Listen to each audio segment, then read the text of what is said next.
Ante el inconsciente, aplicando lo simbólico a tu día a día.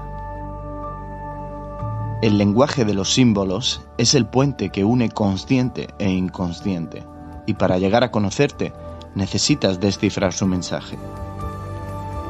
Una conversación sobre sueños y símbolos entre Marley Cuenners y Laureano Pérez. Hola, soy Marley Cuenners, psicóloga clínica transpersonal. Hola, soy Laureano Pérez, ingeniero y estudioso de la psicología profunda de Jung. Bienvenido a Ante el Inconsciente. Hola Marley. Hola Laure.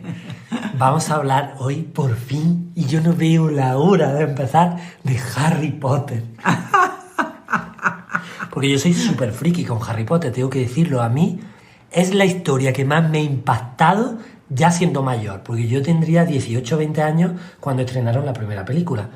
Y me acuerdo que fui al cine con mi hermana y con unos amigos y tal, y yo quedé completamente embelesado por Harry Potter. Me aterrizó directamente en el corazón esa historia, me encantó. Sí, hombre, tiene miga, además es un mito de nuestra época. O sea, no estamos hablando de cosas del pasado, sino de hoy. Yo me acuerdo que había un librero, amigo mío, que siempre decía que en la época de los estudios vendían libros y libros y libros, pero luego había una época de parón. Entonces apareció Harry Potter, le llamaba San Harry Potter. No me extraña porque, vamos, le salvó una generación de autónomos que se dedican a vender libros, vamos. Yo luego leí los libros, yo entré por la película, la verdad, y luego leí los libros y me fascinaron.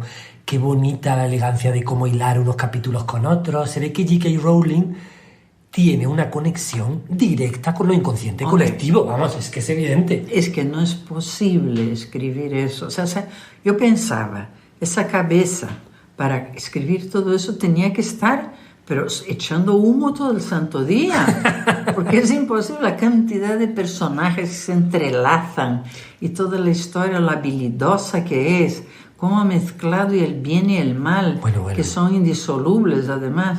Oye, a lo mejor hay gente que no conoce a Harry Potter, sí, vamos. Deberíamos contar un poco la historia. Pues, pero antes quiero decir una cosa, es que leí que J.K. Rowling, la autora, ella dice que estaba, creo recordar, en un viaje en tren de, no sé si de Birmingham a Londres o algo así, o sea, un viaje por el Reino Unido, que ya sabéis que es el país donde se originó el sistema ferroviario, y que le llegó completamente formada la historia con los personajes y con todo, que luego se lo tuvo que tirar del hilo. O sea, le llegó el mito moderno del inconsciente colectivo. Fíjate, o sea, como cuando los científicos tienen esa intuición tomándose una ducha o andando por la calle y de repente baja la idea del inconsciente colectivo. Un eureka. Ese que realmente no es que una cabeza lo haya elaborado, porque la cabeza explota para enamorar.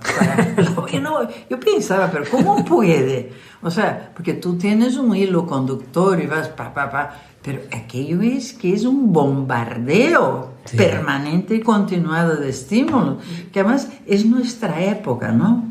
Porque antes las cosas eran tranquilas, llegaba una carta, 2 cartas, 3 cartas. Ahora es 500 WhatsApps por minuto. Entonces es que es un bombardeo, y Harry Potter es un bombardeo. Sí, fue un bombardeo, ahora ya no tanto, pero es verdad que hubo una época que a quien no le llamara la atención, pues diría, ¿qué pasa? ¿No? Porque fue como un mega hit para esa generación, igual que cuando en su momento fueron, no sé, pues ciertos grupos como... Yo recuerdo cuando yo era adolescente, las Spice Girls, los Backstreet Boys, que estaban todo el rato en televisión, y cosas así, ¿no? Que también fueron muy divertidas, ¿no? Y también eran mitos, ¿no? De las inquietudes de los adolescentes de esa época, ¿no? Pero bueno, vamos a explicar, como tú bien dices, porque... Sí, yo creo que era bueno hacer un pequeño resumen, que en eso eres tú muy bueno, de lo que es la historia. Luego desmenuzaremos, porque tiene para varios años. Tiene para ello. Si quieres realmente desmenuzarlo, es impresionante. Pues te digo, es difícil para mí imaginar una cabeza que imagine eso. Sí. Claro, es que no es una cabeza. Entonces, vamos a empezar. Entonces, spoiler, como se dice, advertencia, para quien no haya leído o visto las películas, advertimos que vamos a contar detalles y que por tanto, si no queréis, no lo oigáis ahora, oírlo en el futuro y lo veis primero, como veáis, pero vamos a contar un poco la historia. Resulta que Harry Potter es un niño que vive en la típica familia de clase media británica, vive con sus tíos, y de pronto, cuando cumple 11 años, le empiezan a llegar cartas de que un colegio de magia y hechicería lo invita a ir como alumno suyo. Siendo que él es huérfano. Siendo que él es huérfano. Huérfano maltratado. Porque vive con sus tíos. Es una Cenicienta total. Masculina. Él vive con sus tíos y los tíos tienen otro hijo, también varón, y a él lo tratan fatal. Él vive en una alacena, en el hueco de la escalera, y el otro niño es el típico consentido, bien tratado, y que es como el protagonista total de esa familia que no es mágica. Es un niño mimado, sí. típico de nuestra época. ¿No? Entonces lo que ocurre es que a él le llega esa carta, los tíos tratan de prevenirlo para que no se convierta en realidad, para que no vaya a ese colegio, y tratan de quitarle importancia, hasta que el bombardeo de cartas es tal que tiene que ceder y acaba yéndose al colegio, ¿no? Y allí empieza a estudiar, porque los magos, resulta que en el mundo de Harry Potter, los magos tienen que estudiar desde los 11 hasta los 18 años, una especie de instituto, de bachiller, para poder tener las habilidades mágicas mínimas y poder desenvolverse en el mundo mágico, que es distinto del mundo sin magia, que se llama Muggle, es como sin magia en inglés, ¿no? Y que hay una cierta jerarquía donde los magos, para la mayoría de magos, los muggles, los no mágicos, pues son gente, digamos, de segundo nivel. Eso es la verdad. ¿No? Entonces, pues esto... Entonces ya empieza ahí una lucha, porque sí. Los normales, que serían los tíos de Harry Potter, tenían horror a la magia. Les da miedo, no les gusta nada. Y al contrario, los magos desprecian, o por lo menos creen que es gente que no ha desarrollado su potencial, que son los normalitos. Claro. Y luego, ¿qué pasa? Además, que Harry Potter, que era un huérfano de 3 al cuarto, por decirlo así, llega al mundo mágico y se da cuenta de que es el protagonista del mundo mágico, porque resulta que el malo malísimo de toda la historia, que se llama Voldemort, como el vuelo de la muerte en francés, sí. Pero que ni siquiera se atreven los magos a llamarlo por su nombre, del miedo que lo tienen, y lo llaman el que no debe ser nombrado o quien tú sabes, pues resulta que ese mago fue derrotado por Harry Potter sin querer, que cuando era un bebé lo intentó matar, y al intentar matarlo murió él, o quedó en una forma completamente deslavazada, ya no humana, y Harry Potter lo que hicieron fue esconderlo con sus tíos. Y los padres de Harry Potter en ese enfrentamiento con Voldemort murieron. Y por eso se quedó huérfano. Pero él no sabe nada hasta que le quedan 2 días para entrar en el cole. Pero... Ahora, aquí lo interesante es que lo que salvó a Harry Potter, que fue el amor de su madre. De su madre. O sea, el mal no pudo con el amor. Sí, eso es total. Eso es total, porque es que realmente... Pero sin embargo el niño quedó marcado. Sí, y le quedó... con una famosa cicatriz que hace esa marca, ese contacto con el mal que tuvo cuando era un pleno bebé, hace con que él tenga percepciones mucho más allá de lo normal. Sí. Y eso luego tiene toda una explicación y un motivo, claro. Él, por ejemplo, se da cuenta que cuando se enfada, antes de ir al mundo mágico, ocurren cosas. O que puede hablar con algunos animales. Por ejemplo, puede hablar con serpientes.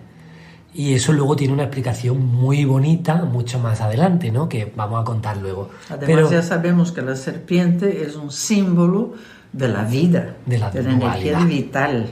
Exactamente. Y de la tensión de opuestos de la vida, donde está vida y muerte en una cosa sin moral y donde hay una fuerza, la propia fuerza vital, ¿no? Entonces, la cosa es que él se da cuenta de que es un ser importante y lo llaman el niño que sobrevivió. En realidad, en inglés lo llaman el niño que vivió. Y claro, él es el protagonista. Todos están flipando cuando se dan cuenta de que van a ir al colegio con Harry Potter, no sé qué. Sí, claro, y todos le conocen menos él. Él se queda asombrado. ¿Y cómo me conocen a mí? Porque le habían ocultado toda su historia. Fíjate Sí. qué interesante. Ocultaron el origen de él. Le ocultaron su historia. Sí. Y la cicatriz que mencionabas tú antes tiene forma, que desde luego no es casual, de rayo.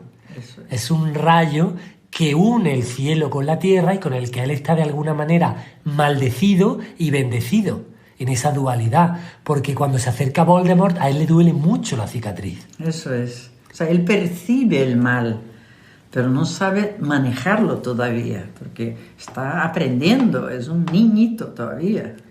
Y además él descubre, por ejemplo, una de las primeras escenas en el mundo mágico, va a comprarse las cosas de la escuela, como los niños cuando empiezan en septiembre, ¿no? Sí. Y resulta que va al banco y con el que lo lleva, que es una persona mágica, y descubre que sus padres le han dejado una fortuna. Él que iba con las ropas viejas de su primo, el consentido y tal, y ahora es el protagonista, rico, famoso, y lo tiene todo, ¿no? O sea, descubre que es mágico.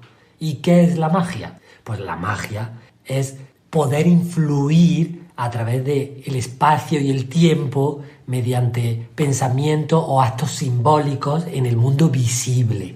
Exactamente, o sea, la vida es una magia, porque está todo el tiempo siendo influida por las conciencias que están ahí presentes. Según el nivel de conciencia pasa una cosa u otra. Entonces, es una ejemplificación de lo que está pasando en la vida realmente, porque la magia está en la vida y quien no la ve es porque no se ha fijado. Claro, y de hecho muchas veces la magia llega en forma de intuiciones, ¿no? Que nosotros en nuestro mundo de paradigma científico muchas veces vemos como supersticiones, pero ¿cuánta gente hay que recibe una información importante o incluso que es consciente de una información importante sin saberlo por canales visibles, pero recibe esos hunches, como se dice en inglés, Sí. ¿no? Esas premoniciones, ¿no? Claro, son como intuiciones, son esas cosas como información que baja de repente, plof, y te quedas ahí sorprendido de la información que has recibido, ¿no? En fin, más o menos por ahí va la cosa, Sí. y sigue mucho más. Le sigue unas historias que, vamos, se acaban convirtiendo, además, con mucha gracia, se va contando el crecimiento del adolescente, cómo va teniendo pues sus típicas atracciones, sus primeras parejas, sus amistades, sus caídas y derrotas, aparte de sus metas que consigue en los estudios, porque Harry Potter es el super mago, pero no es el maldito de la clase. Y entonces, pues, es esa especie de héroe, antihéroe muy bien conseguido. Y para mí, uno de los valores fundamentales de Harry Potter es la amistad. Claro, es que su apoyo, él no tiene los padres que han muerto. Los tíos eran la antítesis de todo eso. Entonces, ¿a quién tiene? A los amigos. Y además, amigo, ¿qué significa? El que ama. O sea, la Qué bonito. amistad es el que realmente manifiesta el amor. Y él se apoya en sus amigos, que además son muy graciosos. Sí. Porque una es la sabiona, sabe mucho más que él. Ella me encanta. La empollona. Y el otro es un despistado que de vez en cuando tiene unos aciertos tremendos. Sí. Además que ella, sus padres son muggles, o sea, son personas no mágicas y son dentistas. Me hace mucha gracia eso, ¿no? Y ella ha salido mágica, no se sabe cómo, y es, además de guapa, es listísima y se lo sabe todo y se ha leído toda la biblioteca cuando llevaban 3 meses en el colegio y es estupenda. Y el otro es hijo de una familia de tradición mágica, que el padre trabaja en el Ministerio de Magia, porque hay un Ministerio de Magia como hay un Ministerio de Hacienda en nuestro mundo, ¿no? Y es de una familia de tradición mágica, pero no tiene un aparente talento. Sí, pero son todos pelirrojos. Sí. Están marcados con algo especial. Sí. La familia entera. Y son humildes dentro de los mágicos, no son familias ricas, pero son una familia de tradición pura de magia. Eso es. Lo que da también una indicación de que para ser mágico no hay que ser a lo mejor la persona más rica, o sí, porque hay familias mágicas que son ricas, pero lo que compendia la historia de Harry Potter es backgrounds o familias muy diferentes que se componen en amistades. Amistades que duran durante toda la historia, claro, y que son el apoyo de Harry Potter realmente. Es el único apoyo que se mantiene en el tiempo, ¿no? Sí. A mí hay una escena que me encanta porque además yo, pues ya he contado alguna vez, sabéis que soy ingeniero, me he dedicado mucho tiempo a los tranvías y a mí me encantan los sistemas ferroviarios, me parece el sistema de transporte más elegante, donde puedes leer y moverte y no tiene la impertinencia del avión, que siempre hay que esperarlo y tal. Y la escena en la que cogen el tren en el andén 9 3/4, que es un andén irreal, en la estación de King Cross en Londres, pues que además me encanta porque sabes que en King Cross todos los años, el 1 de septiembre, que es cuando parte el tren a Hogwarts, sale en las pantallas, los británicos como son así, sale y pone tren a Hogwarts Express. ¡Qué bueno! Andén 9 3/4. Eso es buenísimo. Sí. Claro, porque es una estación real, lo único que el andén pues es el andén 9 3/4, ni el 9 ni el 10, que es donde ocurre la magia, ¿no? Sí. Y hay ese momento donde el tren va circulando por todo el Reino Unido, ¿no? Por toda Inglaterra, parece que fuera, aunque algunos paisajes parecen también escoceses, ¿no?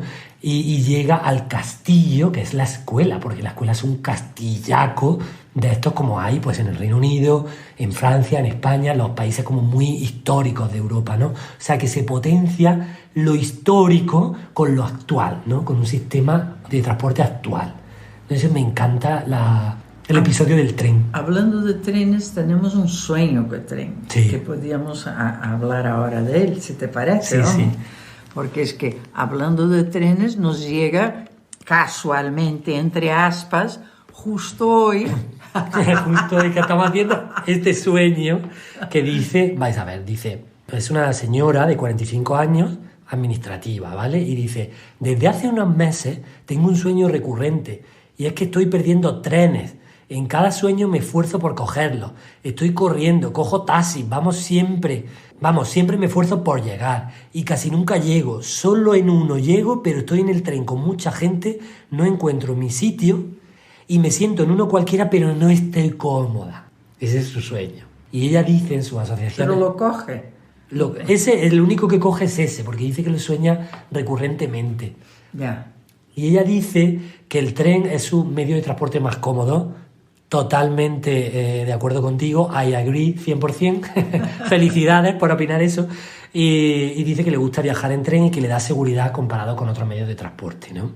Y bueno, también nos dice que siente mucha frustración y desesperación y que desde hace un tiempo está en un proceso de crecimiento personal y de mucha transformación, que empezó con crisis de pánico y que está mejorando mucho y que la ansiedad ha bajado, pero no del todo. Pues mira, ahí tenemos ya otra combinación de lo llamado bueno y lo llamado malo, porque a través de las crisis de pánico, que son malas, por lo menos se pasa mal, ella empezó un proceso de crecimiento, porque la crisis de pánico no es gratuita, viene porque hay algo en su psiquismo que no está bien colocado.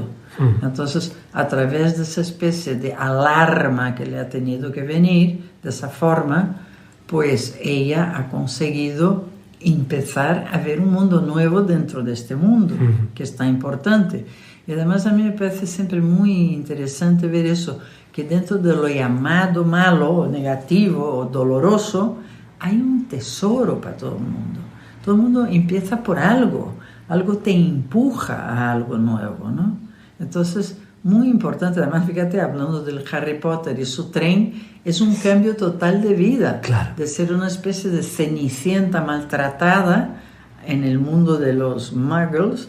Él entra en su mundo, él entró en su mundo. Es como que ya gastó una parte de su karma ahí, ¿no? Y entonces, ahí, por eso te digo, a mí me parece muy interesante que todo empieza por una crisis. La crisis te empuja hacia adelante. Lo llamado malo acaba siendo bueno. Si se no ocurre, te quedas ahí dormido, como es que estamos los seres humanos la mayoría del tiempo, ¿no? Sí, y ella parece que ha empezado un proceso de transformación y está trasladándose en transición a otro lugar. Cosa que además hace en el medio de transporte que más le gusta. O sea, lo está haciendo a través de un camino de transformación que está disfrutando y que yo diría que es que su propio destino es también ese camino y cómo lo está haciendo. Sí, porque en el sueño los medios de transporte son cambios de lugar internos. Entonces, ¿cuál es el medio de transporte? El tren. ¿Y qué es el tren? Es un medio de transporte terrestre. Terrestre. O sea, tiene que ver con la materia, tiene que ver con la tierra. Y luego también es interesante que es un grupo. O sea, el tren es el grupo, sí, no es el individuo, es el grupo. Es colectivo. Colectivo. Y ella dentro de ese colectivo está incómoda. Hay algo que la incomoda en lo colectivo. Y además las vías tienen una cosa muy interesante que son, para empezar, el apoyo es metálico, metal sobre metal. Y eso es lo que hace que sea tan eficiente, porque el medio de transporte más eficiente es el tren. Y a la vez las vías son bidireccionales, se usan para ir y para volver. Es decir, que nos conectan con el mundo mágico de Hogwarts, que es como se llama el colegio de Harry Potter, y luego cuando acaba su año vuelve otra vez en esas vías al mundo normal. ¿Qué es lo que nos pasa? Yo estaba comentando de una persona que había tenido una experiencia mística preciosa y estaba como diciendo, pero es que, ¿cómo es que no me quedo ahí? Algo estaría haciendo mal por no quedarme ahí en esa experiencia. Pero no, se va y se vuelve, porque vives en un cuerpo, vives en un mundo físico. No puedes estar eternamente en ese lugar mágico. Y eso hay que entenderlo. Sí. Ahí probablemente te quemarías entero. Sí, no vivirías, quedarías desconectado del cuerpo. Eso. En experiencias puramente místicas que no son todo, igual que no es todo el cuerpo, ni es todo el trabajo, ni es todo el dinero, sino que hay que combinar distintas cosas en la vida, ¿no? Claro. Entonces, el mundo físico del no físico, están juntos los dos.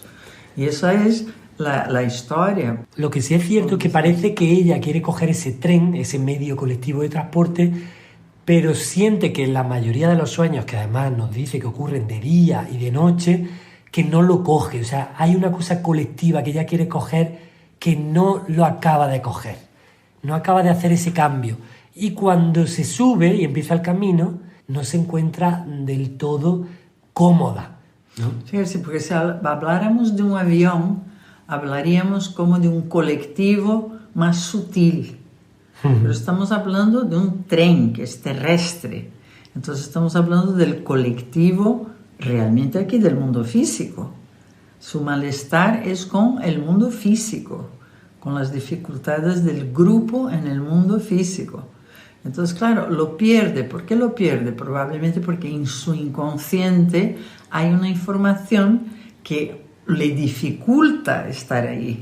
Y como le dificulta, pues la mayor parte del tiempo lo evita perdiéndolo. A pesar de que aparentemente hace esfuerzos y coge taxis, no sé qué, no sé cuántos. Sí, ya se ve que quiere ir a ese... Me recuerda a una canción italiana de Gianluca Grignani que se llama Destinazione Paradiso. Existe en español, Destino Paraíso, y ha sido muy popularizada en español por Laura Pausini, que a mí me encanta, y habla de subirse en un tren.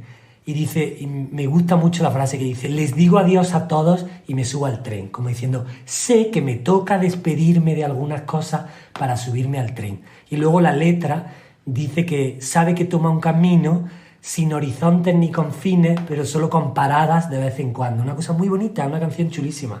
Y no sé por qué me recuerda el tono, como ella lo cuenta, a ese valor de despedirse para subirse en el tren. Porque parece que está invitada a subirse hacia Hogwarts, pero que no está convencida del todo, hay una resistencia y no se sube, por eso lo pierde, porque no está convencida del todo. Claro, que eso nos pasa mucho, ¿no? Que tenemos una experiencia que nos muestra algo que nunca habíamos visto ni pensado, pero luego resulta que todo nuestro sistema de pensamiento nos quiere alejar de ello, nos quiere decir, oye, que eso no es lo que piensa la gente, ¿eh? Eso es una tontería. Eso te lo has inventado. Sí. Totalmente. Y entonces esa parte como idiota de nuestra mente nos roba un enriquecimiento bestial. Sí, así es. En fin, bueno, creo que lo hemos dicho suficiente. Yo quería introducir las historias dentro de Harry Potter, porque hay 7 libros Y bueno, como ya imaginábamos, no nos va a dar tiempo a cubrirlo en uno, entonces ya haremos otro episodio, pero sí quería hablar por lo menos de las primeras. La primera se llama Harry Potter y la piedra filosofal, y básicamente el argumento consiste en que es el primer año que Harry Potter va a la escuela y que un alquimista llamado Nicolas Flamel ha dejado al jefe, al director de la escuela, que es para mí el personaje mejor de todos, Dumbledore, que es el mago. Que es el mago puro, es el Gandalf del Señor de los Anillos, es el arquetipo del sabio, del viejo sabio mago. Eso es. Y entonces le ha dejado la piedra filosofal para que la guarde, porque el malo malísimo que Harry Potter venció está intentando forjarse un nuevo cuerpo apoyándose en la vida eterna de la piedra filosofal, que es un mensaje muy chulo ese. Y entonces ellos, él y los amigos, consiguen encontrar la piedra filosofal y Harry consigue que Voldemort no se haga con ella.